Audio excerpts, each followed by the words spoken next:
Olá, seja muito bem-vindo ao programa em destaque nesse feriado, dia 7 de setembro, dia da independência do Brasil, 198 anos de história de independência do nosso país. Para falar sobre esse assunto aqui no programa hoje, eu recebo o professor e doutor em História, Estilac Ferreira.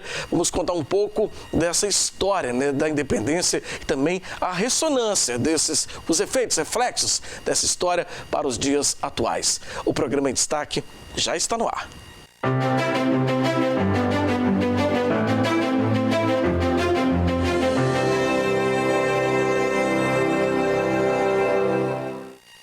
Muito bem, seja mais uma vez bem-vindo ao programa em destaque. Muito obrigado pela sua audiência, pela sua companhia. Muito bem, segunda-feira, dia 7 de setembro, dia da independência do Brasil, aniversário de 198 anos da independência do nosso país. E como eu disse na escalada, para falar sobre esse assunto, para discutir a importância dessa data e também trazer para a gente uma reflexão sobre esse momento que a gente está vivendo, eu recebo aqui o professor historiador Estilac Ferreira. Professor, boa noite, bem-vindo ao programa. Boa noite, Fabiana, é um prazer estar aqui. Estou às suas ordens. Obrigado, professor. Um prazer receber o senhor. Como eu falei, para uma data tão importante e tão expressiva, né? São 198 anos de história, de independência do nosso país. E antes de perguntar ao senhor, eu até conversava um pouco com o professor aqui antes do programa começar. De fato, se nós somos um país independente, o professor trouxe aqui para mim uma verdadeira aula e eu queria até pedir ao professor que ele contasse um pouco isso também para a gente, né? A gente vive de fato uma independência total, político-econômica. Isso de fato acontece hoje, professor? Fabiano, veja só, o nosso país, daqui a 2 anos, ele completa o bicentenário, nós vamos comemorar o bicentenário da nossa independência, né? São 200 anos, né? Quase 200 anos, né? E já é possível, então, você estender o seu olhar por essa trajetória longa. Esses 2 séculos, né? 2 séculos de trajetória, né? Já é possível você fazer muitas reflexões e chegar a muitas conclusões, não é mesmo? Sim. Uma delas que a gente pode fazer facilmente é a seguinte. Nós começamos ali em 1822, tínhamos sido colônia de Portugal, né? Um processo longo de colonização que durou mais de 3 séculos, né? Cabral chegou aqui em 1500, não é mesmo? Em 1822, só 322 anos depois é que nós ficamos independentes, né? Mas assim, foi um período longo, mas assim, o país estava ainda em construção. Vou só lhe dar só um exemplo, né? Sim. O Brasil, naquela altura, sabe qual era a população dele? 3,5 milhões de habitantes. Veja só você. Menor que o Espírito Santo. Menor que o Espírito Santo, que tem hoje 4 milhões de habitantes. Exato. Então você imagina um país do tamanho que é o Brasil, que ele já tinha esse tamanho. Sim. De lá para cá, praticamente nós não acrescentamos praticamente nada, a não ser ali o Acre, que nós incorporamos da Bolívia. Sim. O Brasil já tinha essa dimensão continental, não é isso? E tínhamos 3,5 milhões de habitantes. Quer dizer, era um país ainda despovoado. Sim. Amplamente despovoado. Sim. Qualquer diagnóstico que se fazia naquela época do Brasil chegava rapidamente à conclusão: é preciso povoar o Brasil. Né? Isso com um detalhe interessante, né? 3,5 milhões de habitantes significa o seguinte, que de fato, nesses 322 anos, tinha havido um decréscimo de população. Porque, como é sabido, quando os portugueses chegaram aqui no Brasil, aqui tinha quase 5 milhões de índios. População estimada do Brasil, em 1500, era de aproximadamente 5 milhões de habitantes. Quer dizer que de 1500 a 1822, na verdade, nós não avançamos em termos de população. A gente teve um extermínio de índios aí nesse período, né? Um extermínio e uma debacle populacional. Sim. Não é assim? Então, éramos um país imenso, despovoado, e quando você observa a composição da população, o Zé Bonifácio, por exemplo, que foi um dos líderes da independência, por isso chamado patriarca da independência, né? O homem que pensou a independência do país, né? Um patriota, sobre o qual eu, aliás, escrevi, foi um dos assuntos da minha tese de doutorado, né? Ele disse assim, ele olhou a situação brasileira e disse, ele era engenheiro metalúrgico, né? E disse assim, são metais, observando a população, né? Ele disse, são metais muito diversos. que ele queria dizer. Ele dizia assim, você tinha uma pequena elite de brancos, uma maioria de escravos africanos. O Brasil tinha recebido grande quantidade de escravos africanos, continuava recebendo, era o maior importador de escravos africanos. Sim. E uma grande quantidade de índios ainda. Sim. Né? O próprio Espírito Santo ainda era um estado francamente indígena naquela altura. Né? O Zé Bonifácio, que era um engenheiro, ele dizia metais muito diversos. E ele dizia, e ele fazia um diagnóstico, ele dizia, vai ser muito difícil fazer uma liga desses metais. Uhum. Quer dizer, criar uma nação. Sim. Como é que você vai criar uma nação com tão pouca gente, um espaço imenso desse, e um espaço maravilhoso, fantástico. Né? Um país continental e maravilhoso.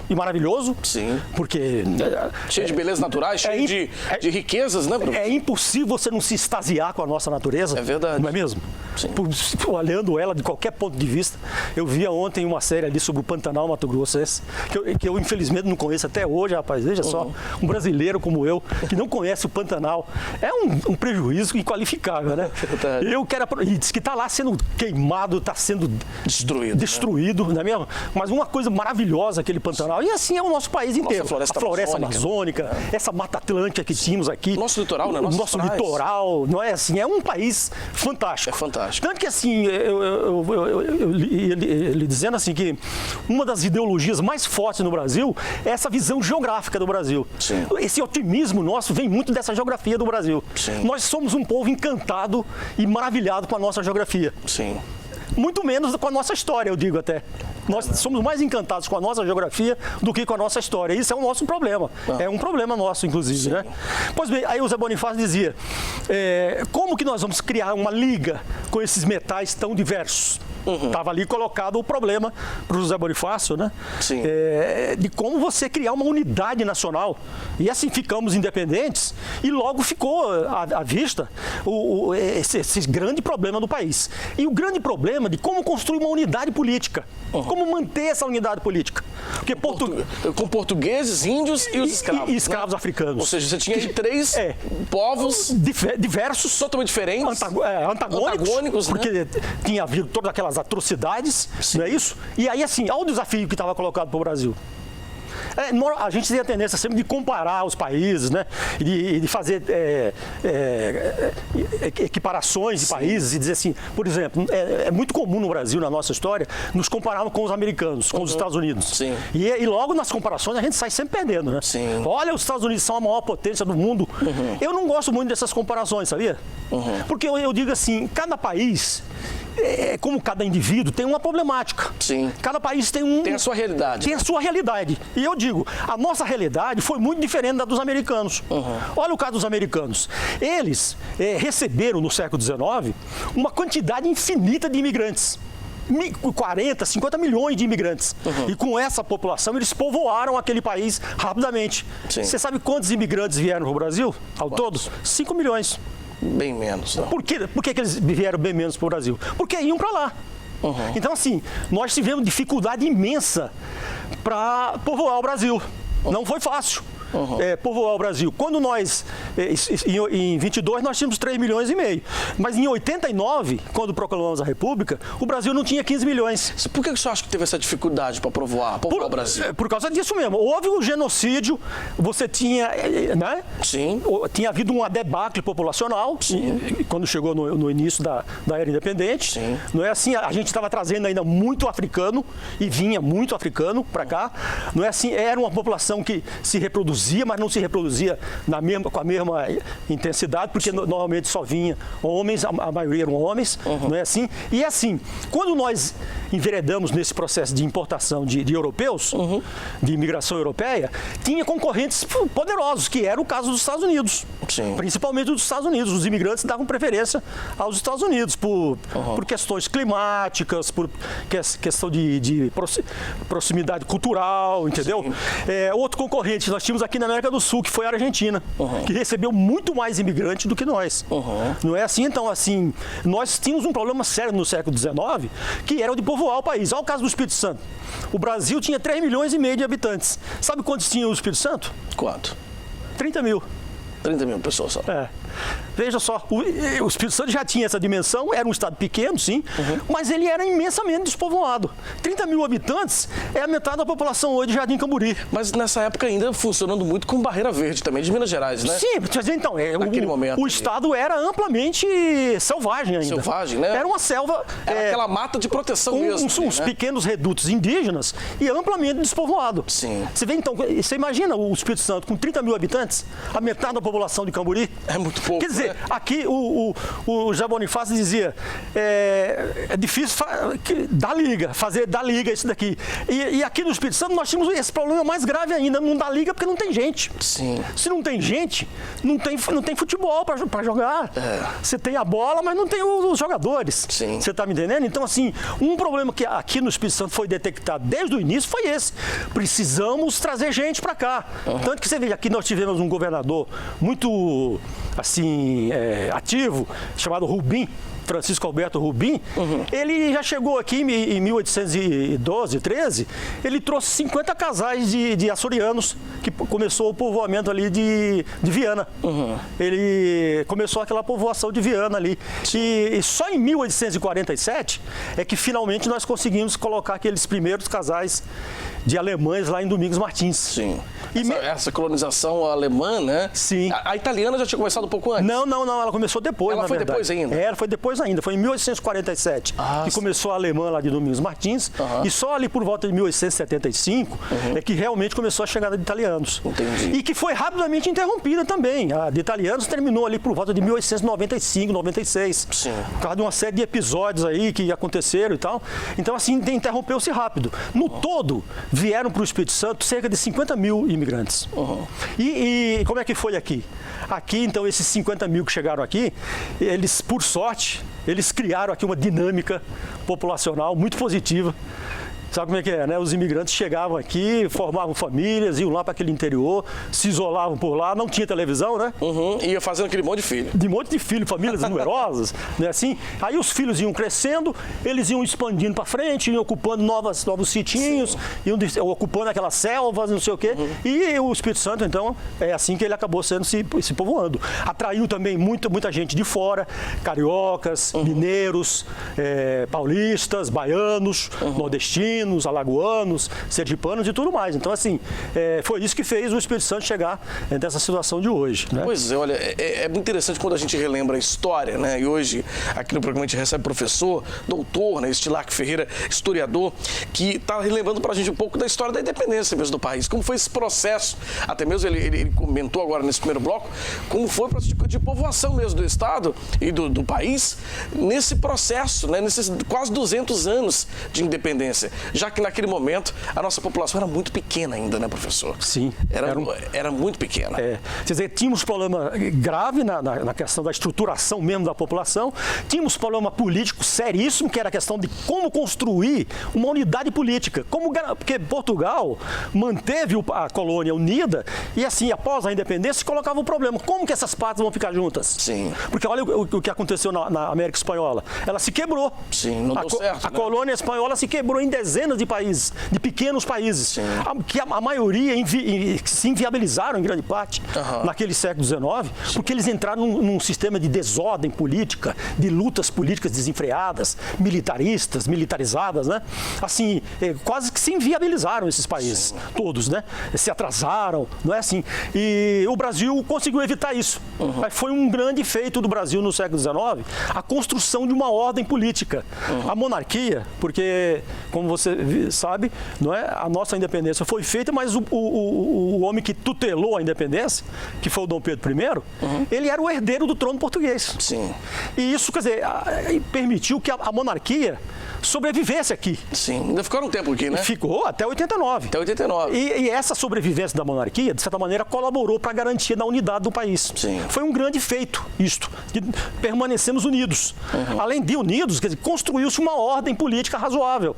Nós não entramos... Sim, eu quero lembrar, eu era professor aqui da UFES, de uma disciplina que chamava Brasil Império. Nós estudávamos ali no começo, depois da independência, o Brasil quase afundou na desordem política. Depois ali da década de 20, em 1824, teve uma grande revolução em Pernambuco, foi a Confederação do Equador, e depois, na década de 30, nós tivemos revoltas tremendas no país. Guerra dos Farrapos no Rio Grande do Sul, cabanagem no Pará, balaiada no Maranhão, uma revolta de escravos, na Sabinada na Bahia. Na década de 30, 1830, o Brasil quase se rompeu, quase se quebrou. E nós precisamos antecipar a maioridade do Dom Pedro II, que ainda era uma criança. Era muito novo, né? Decretamos, fizemos a maioridade por decreto. E por sorte, a ascensão dele estabilizou o país. E aí nós pudemos ir até 89. E quando chegou em 89, com a proclamação da República, nós já tínhamos conseguido outro grande feito, que foi o quê? Abolir a escravatura. Foi tarde. Muito tarde. Né? Nós fomos um dos últimos países da América a abolir a escravatura. Foi muito tarde. Mas fizemos sem nos dividirmos, sem uma guerra civil, como foi o caso dos Estados Unidos.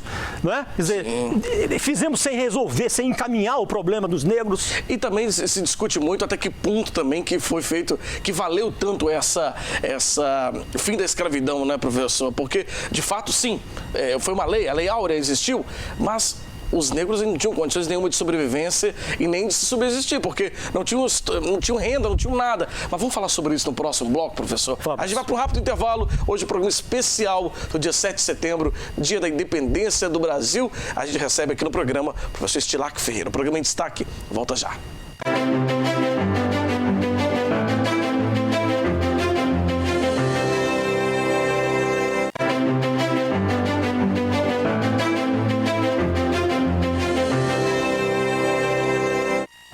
Estamos de volta com o nosso programa, hoje recebendo aqui em destaque o professor, doutor Estilac Ferreira, historiador, né? Hoje conversa com a gente sobre essa data tão importante, dia 7 de setembro, dia da independência do Brasil. São 198 anos de independência do nosso país e o professor Estilac está ajudando a gente a fazer uma reflexão sobre essa data, a importância dessa data. E também, no bloco anterior, professor, o senhor deu uma verdadeira aula para a gente aqui de história, né? Relembrando os fatos marcantes desse período, né, de independência. Como que estava a situação político-econômica, social daquele momento, e que eu acho que diretamente impacta na situação que a gente tem hoje. A nossa realidade hoje, ela é totalmente reflexo nesse processo, não é verdade? Com certeza. A situação brasileira hoje, você não a compreende fora dessa contextualização histórica, né? Então, assim, nós falamos da proclamação da República, em 1889, né?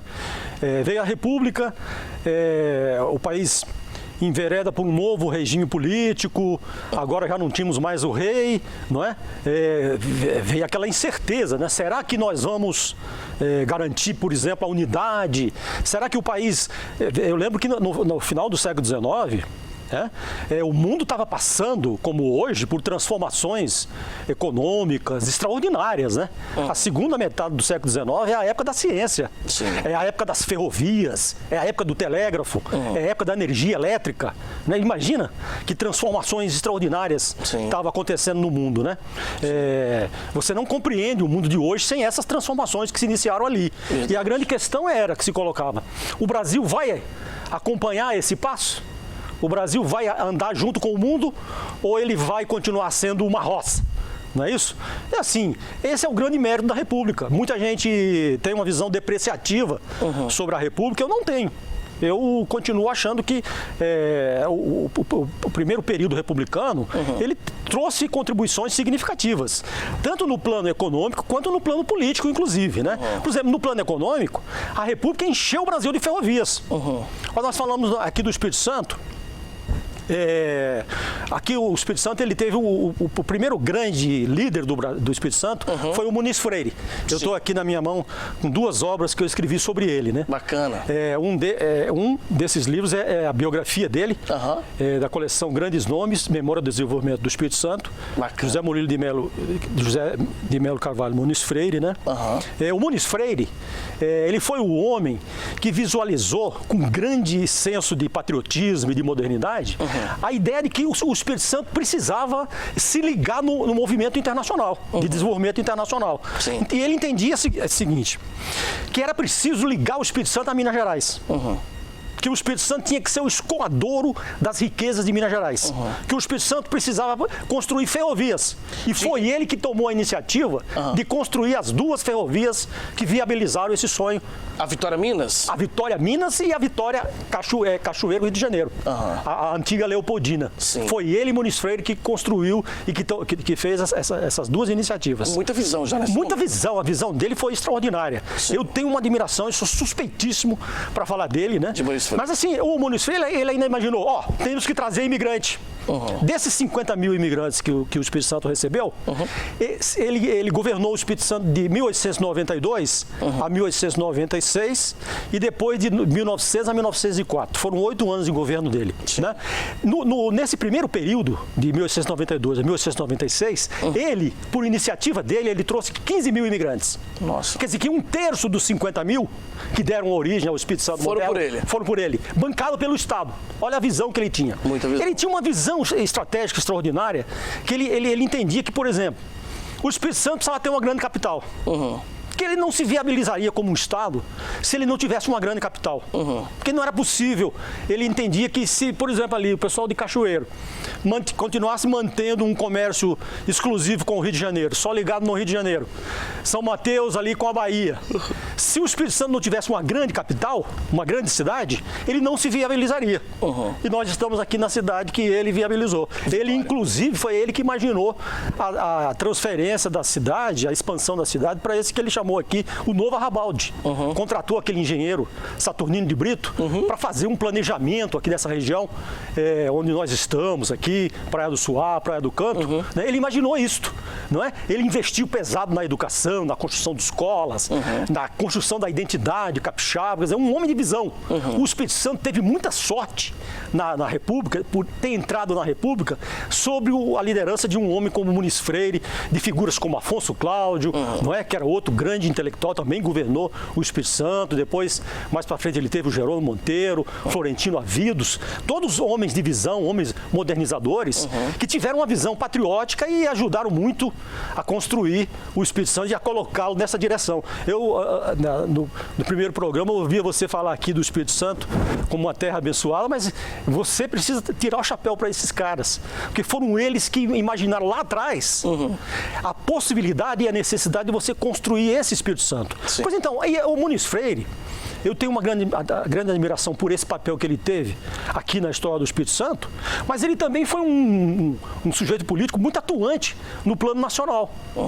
Ele foi senador, né, participou daquela primeira Assembleia Constituinte e já no final da vida dele, ele formulou um grande projeto de reconstrução nacional, que, se você me permitir, eu não sei se há tempo aqui, claro. Né? A base desse projeto dele era a seguinte: olha, o Brasil, se ele continuar com essas estruturas políticas que ele tem aí, ele não vai muito para frente. O Brasil tem um problema político fundamental, que é o quê? Os maus costumes políticos. O Muniz Freire fez esse diagnóstico no Brasil. Isso lá atrás ainda, Lá atrás, em 1910. 1910. Ou seja, 110 anos depois, 110 anos depois, a gente vê os mesmos problemas se repetindo. É por isso que eu digo, sabe o quê? O Brasil não tem só problemas. O Brasil tem soluções adiadas. Ele sabe quais são as soluções, mas não encaminha essas soluções. E o Muniz Freire dizia, já em 1910, sabe o quê? Nós precisamos, a base desses maus costumes políticos é a corrupção. Nós precisamos colocar na cadeia esses corruptos. É isso que o Muniz Freire dizia em 1910. Veja só você, que solução que ele apresentava para o Brasil. Parece que está vivendo os dias atuais, né, professor? Você que está dizendo. Não me comprometa. Os noticiários estão dizendo, estão mostrando tantas pessoas, tantos políticos aí sendo presos. Não? De fato, né? A gente vê a história sendo revivida. Eu acho que é isso da história, né? Da gente ver como o que aconteceu lá atrás traz muito do hoje. Tem ressonância, né? Tem ressonância no hoje. Exemplifica a situação, esclarece a situação do país, né? Exato. Você vê essa pandemia monstruosa que nós vivemos e, infelizmente, tem brasileiros que viram nela uma oportunidade de roubar. Sim. Lamentavelmente, né, Fabiano? Você vê um contexto como esse, conterrâneos nossos morrendo dessa maneira, e você vê pessoas que se dispõem a usar o poder público para se locupletar. Isso é uma coisa lastimável. É lastimável, professor. E o pior, né? Um país que já passou aí dos 120 mil mortos por conta dessa doença, e a gente vive hoje essa data de 7 de setembro, dia da independência, em que deveria ser uma data para a gente comemorar e estar feliz. Sim. Mas eu acho que, infelizmente, a gente não temos como comemorar ainda, porque o momento, os dias ainda são tristes. Lamentavelmente, né? Não é verdade? Sim. Né? É isso, olha, infelizmente o tempo chegando já ao fim, né? Hoje uma data bem especial, o professor Estilac Ferreira, nosso convidado, trouxe uma verdadeira aula de história pra gente, para relembrar, né, esse período de independência, 198 anos, né, desde a independência do nosso país até os dias atuais. E eu queria ter até mais tempo aqui no programa hoje para a gente poder refletir um pouco o momento atual também. Né? Como a gente falou agora há pouco, como essa história reflete e tem ressonância, como o senhor falou, nos dias atuais. Sim. Né? A gente ainda vive, como o senhor citou, de alguns pontos, né, de fato, que nos envergonham como brasileiros que somos, né? Professor, muito obrigado. Obrigado por o senhor ter vindo aqui e que a gente possa, quem sabe, no ano que vem, comemorar aí os 199 anos e daqui a 2 anos, né, os 200 anos. Os 200 anos. Sem esse momento ruim de pandemia, com muita alegria, de fato, porque eu acho que a alegria ela é o ponto-chave do povo brasileiro. Ah, sim, sem dúvida. Agora ainda não está podendo ser, não. O povo está um pouco triste, mas essa alegria vai voltar, se Deus quiser. Se Deus quiser. Não é isso? Muito obrigado, viu, professor? Obrigado a você, Fabiano. Obrigado. Bom, nosso programa fica por aqui, nesse dia de independência, esse feriado da independência, lembrando do nosso encontro de segunda a sexta, às 8h30 da noite na Record News e às 9h30 da noite na TV Sim. Para você, uma ótima noite e até amanhã.